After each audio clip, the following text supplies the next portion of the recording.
السلام علیکم ورحمۃ اللہ جی. سب سے پہلے تو سب کو رمضان مبارک ہے. تو سوال ہمارا آج کا یہ تھا کہ حالت حرام کے دوران سگریٹ پی سکتے ہیں کہ نہیں. تو دیکھو یہ مکروہ کے درجے میں آتا ہے کیونکہ اس میں اسمیل ہے.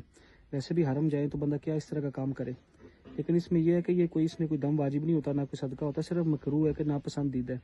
پھر اس میں اگر کوئی پیتا ہی ہے مجبوری کے تحت, کیونکہ کچھ بیچارے رہ نہیں پاتے سگریٹ کے بغیر, تو بیمار ہو جاتے ہیں, دوسرے اعمال نہیں ہو پاتے, حج پہ ہیں یا عمرے پہ ہیں, تو وہ پی تو سکتے ہیں. ایک تو احتیاط کریں, کھلا نہ پئیں. دوسرا یہ کہ جب پی لیں تو اس کے بعد کوئی مطلب اس کی اسمیل کو کچھ نکالنے کا, کیونکہ مسئلہ یہ بھی آ جاتا ہے کہ خوشبودار چیز ایسی نہیں کھا سکتے جس سے اس کی اسمیل بھی ختم ہو سکے. تو اگر تو کوئی اس کے بغیر رہ سکتا ہے تو 100 بسم اللہ لازم رہے, اس کو نہ کھائے پیے سگریٹ کو. اور اگر کسی کی ایسی مجبوری ہو کہ اس کے بیمار ہونے کا اندیشہ ہو سکتا ہے تو پھر وہ پی سکتا ہے, صرف مکروہ ہے, اس سے آگے کا درجہ نہیں.